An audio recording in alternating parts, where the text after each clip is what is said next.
Chapter 6. Milking the Cow. "What let's do now?" said the child. They had had dinner, a most exciting dinner, all coming out of tin boxes and delightful china pots. It was almost as good as little Two Eyes feasts in Little Kid Milk Table Appears, as the child preferred to call the story. The child shut her eyes and said what she wanted, and when she opened them, there it mostly was, standing on the table before her. At least, that's the way it happened when she said chicken and jam and Albert biscuits. But when she said sponge cake, there was none, and the dwarf was mortified, and said he would tell the people they ought to be ashamed of themselves. "Where all do you get them?" asked the child. "Do you stamp your foot on the floor and say jam, like that, hard and as loud as you can? Do you? Does it come up pop through the holes? Will you do it now, this minute?" No, the dwarf could not do it now. He had not the right kind of shoes on. Besides, there were other reasons. "Well then, what let's do now?" asked the child again. "Let us go and milk the cow," said the dwarf. Oh, that was exciting. Was it truly a cow? Did it turn into things all day and be a cow at night, or the other way? What did it turn into? Sometimes they were fawns, and sometimes they were ducks, and sometimes... What would he like to be if he didn't have to be a dwarf? Could he be things if he wanted to? Was he only just playing dwarf, and by he would turn into a beautiful prince, all gold and silver, with diamond clothes and a palace made of candy? Would he? "And then you could marry me, you know," said the child. "I shall be grown up by that time." "Yes, I think you will," said the dwarf. "And we will be married, and I'll wear a dress like the sun, and we'll go in a golden coach with 6 black horses. Or do you say white, Mark?" "I say white." "So do I say. And feathers on their heads, and so, well, anyhow, you'll show me all your treasures, you know, dwarf. You haven't showed me any yet, not any at all. Where are they?"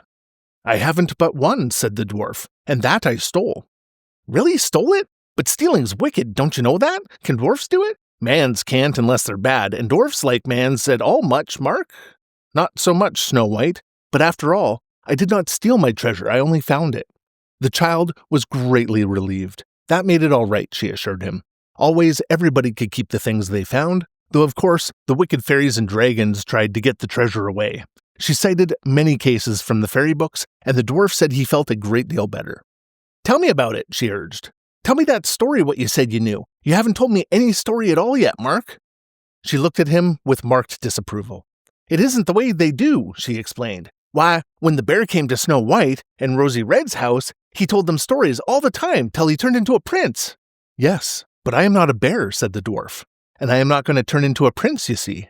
However, I will tell you a story, Snow White, I truly will. Only, you see, that poor cow has to be milked." "Ah, I forgot her!" cried the child. "Now we will hurry, Mark, and run. We will run all the way. You can't run much faster than me, 'cause your legs are short too. Are you glad? I am. Most I wish I was a dwarf to say little like you." "Come," said the man. His voice sounded rough and harsh, but when the child looked up, startled, he took her in his arms and kissed her very tenderly and sat her on his back. He would be her horse now, he said, and give her a good ride. And wasn't the hump comfortable to sit on? Now she must hold on tight, and he would trot. He trotted gently through the green wood, and the child shouted with joy, and jumped up and down on the hump. It was a round, smooth hump, and made a good seat. They did not get on very fast, in spite of the trotting. There was so much to see by the way. Little paths wound here and there through the forest, as if someone walked in it a great deal. The trees in this part were mostly pine and hemlock, and the ground was covered with a thick carpet of brown needles. The hermit thrush called them from deeper depths of the woodland. Close by, squirrels frisked and chattered among the branches and dropped bits of pine cone on the child's head. Were they tame? She asked. The dwarf said she could judge for herself. They sat down, and he bade her to keep still, and then gave a queer whistle. Presently, a squirrel came, then another, and another, till there was 6 of them, gray and red with one striped beauty. He sat up on the brown needles and looked at the dwarf with bright, asking eyes.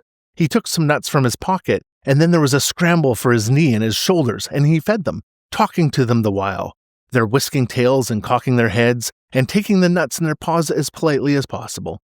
One big gray fellow made a little bow, and that was very charming to see. "Good boy," said the dwarf. "Good old Simeon. I taught him to do that, Snow White. You need not to be afraid, Sim. This is only Snow White. She has come to do my cooking and all my work, and she will not touch you. His name is Simeon Stylites, and he lives on a pillar. I mean, a dead tree, with all the branches gone. Simeon, if you're greedy, you'll get no more. Consider the example you have to set." Why is he named that? Asked the child. Because when he sits up straight on top of his tree and folds his paws, he looks like an old gentleman of that name who used to live on top of a pillar a long time ago. Why did he? But why couldn't he get down? But how did he get up? What did he have to eat? Why don't you tell me? I never thought much about his getting up, said the dwarf. I suppose he must have shinned, don't you? And as for getting down, he just didn't. He stayed there. He used to let down a basket every day, or whenever he was hungry, and people put food in it, and he pulled it up. What did they put? Oh, figs, I suppose, and black bread and honey. Rather fun, don't you think, to see what would come up? The child sprang up and clapped her hands. Mark, she cried, I will be him. On a pillar, said the dwarf. See, you've frightened Simeon away, and he hadn't had half enough. You couldn't possibly climb his tree, Snow White. In your tree, in the hole. It'll be just as good as little kid milk. Not in any of those stories a little girl did that. All mine self I will do it. I love you, Mark. She flung her arms around his neck and hugged him till he choked. When the soft arms loosened their hold, his eyes were dark. You love me because I have a tree, he said, and because you like the things in the china pots? Yes, said the child, and because you are a dwarf, and because you are nice. Most because you're nice, Mark, and when those other dwarfs is yellow and horrid and all other kinds of things. All right, said the dwarf, I love you too. Now soon we are coming to the cow. We must hurry, Snow White. But it was not easy to hurry. He had to look and see how the ferns were unrolling, and to say what they looked like. The child thought they were like the little brown cakes, only green, what you bought at the cake shop. Did he know the cake shop? But could he buy things? Did they let dwarfs buy things as if they were man's? Could he have money, or did he have to dig up pearls and diamonds and rubies out of the ground? Was there a place here where he dug them up? When would he show it to her? Then there were the anemones just out, and at the sight of them the child jumped up and down and had to be told what they were. The name was very funny, she thought. I can make a song with that, she said, and then she sang, Any money, ain't it funny, ain't it funny, any money, it hasn't any money, this flower hasn't, all it's white, just like milk. Do you like money, Mark? No, I hate it. Me too, cried the child, bubbling into a laugh.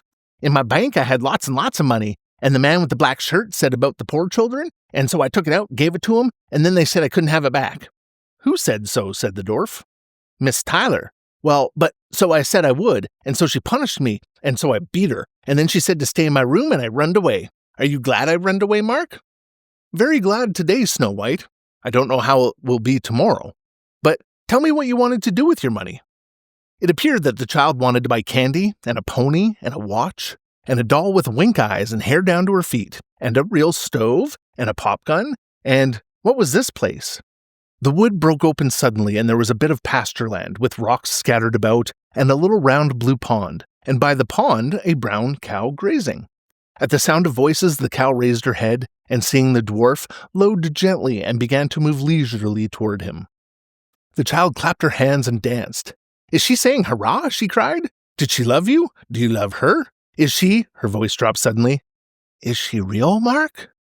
Real, Snow White? Why, see her walk. Did you think I wound her up? She's too big, and besides, I haven't been near her. The child brushed these remarks aside with a wave. Does she stay all the time a cow? She whispered, putting her mouth close to the dwarf's ear. Or does she turn at night into a princess? She drew back and pointed a stern finger at him.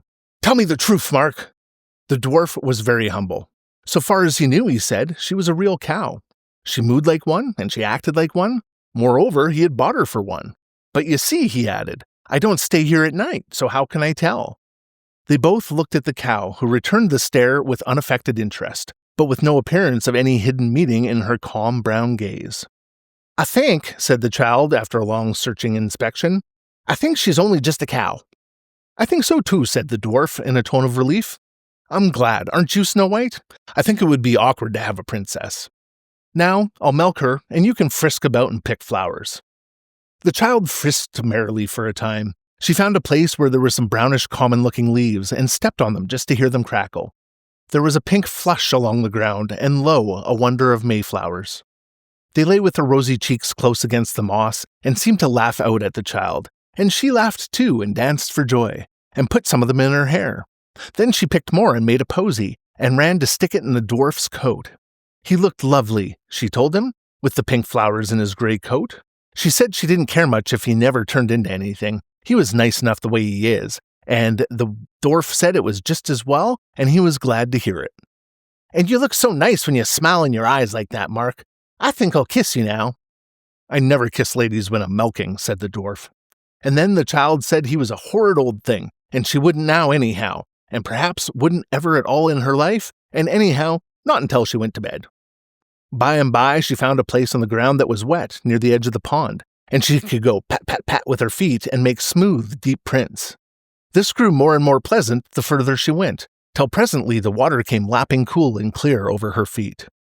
Yes, but just then a butterfly came, a bright yellow one, and she tried to catch it, and in trying, tripped and fell her length in the pond.